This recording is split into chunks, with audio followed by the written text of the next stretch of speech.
alguns pontos importantes que foram discutidos no Congresso Brasileiro de Pneumologia e Tisiologia, que foi do dia 8 a 12 de outubro. Pela primeira vez, tivemos uma sala de pré-congresso dedicado à atenção primária à saúde. Foram discutidos temas como asma e DPOC, espirometria, que são muito importantes para o diagnóstico e tratamento da asma e DPOC, que a gente vem sempre conversando aqui, né? Asma e DPOC deveria ser como pressão alta e diabetes, que são super conhecidos e bem acompanhados e tratados na atenção primária, porque a gente tem entre 80% a 90% aí dos pacientes com asma e DPOC que deveriam estar na atenção primária e não precisariam de estar na especializada.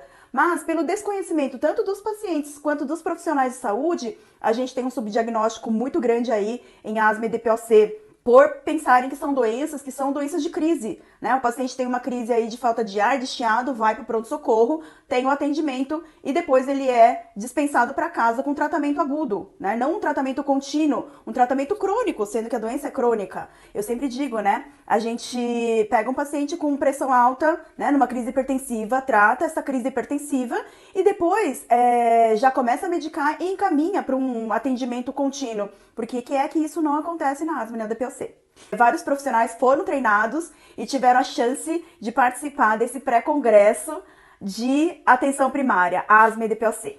Em asma, que foi bastante interessante também, discutimos, claro, várias novidades em relação à inflamação da asma, os novos tratamentos para asma, mas uma mesa interessante foi de asma leve e moderada. Muita gente acha que a asma leve e moderada não precisa ser cuidada ou que ela não é grave. Então, uma coisa bem importante para que todos saibam, qualquer nível de gravidade de asma, seja uma asma leve, moderada ou grave, ela pode ter uma crise grave que pode levar a óbito. Então, é muito importante que os pacientes mantenham o seu controle e não tenham crises, né? O mínimo possível de crises para que realmente possam ter sua doença controlada e não tenham o risco de complicações aí, tanto no momento quanto complicações futuras. Então, é muito importante que o paciente entenda a sua doença e faça o seu tratamento de forma correta. E que o diagnóstico precoce seja o quanto antes, né? Já vimos aí e foram demonstrados em vários estudos que a asma, quando ela não é controlada, quando ela demora para ser diagnosticada e ela não é tratada adequadamente, ela pode no futuro virar uma asma grave ou até mesmo um paciente com DPOC sem nunca ter fumado. Então é muito importante o diagnóstico precoce, o tratamento adequado e o acompanhamento desses pacientes.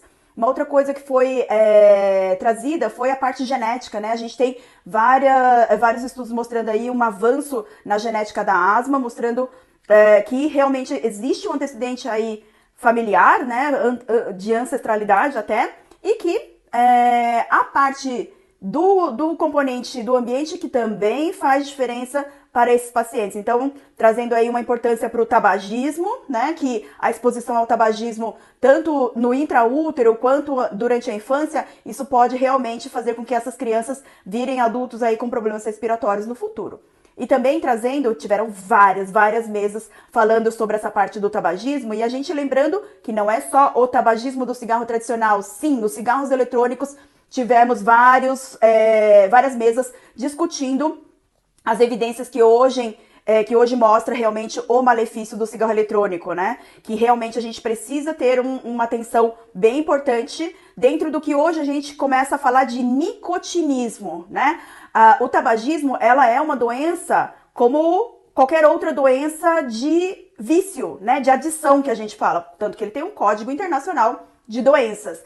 Então, tudo que envolve o consumo da nicotina, seja ela inalada por combustão ou sem combustão, né? Então, com queima ou sem queima, até mesmo aqueles que são mascados, né? Hoje a gente tem bastante na Europa uns saquinhos que eles vêm com nicotina e que as pessoas estão usando essa forma de uso de nicotina, né? Então, o nicotinismo é doença. Então, hoje, os pacientes que são tabagistas, a gente precisa tratá-los como doença, né? Porque não é um problema só de comportamento, é uma doença realmente ligada ao vício da nicotina. Então, tanto o paciente quanto os familiares, os profissionais de saúde precisam encarar o tabagismo como doença. Não é uma falta de vergonha na cara que a pessoa não consegue parar de fumar, né? Existe uma doença de vício. Por isso, os programas de cessação de tabagismo são muito importantes para que as pessoas tenham êxito, né? Que elas consigam ter sucesso em parar de fumar.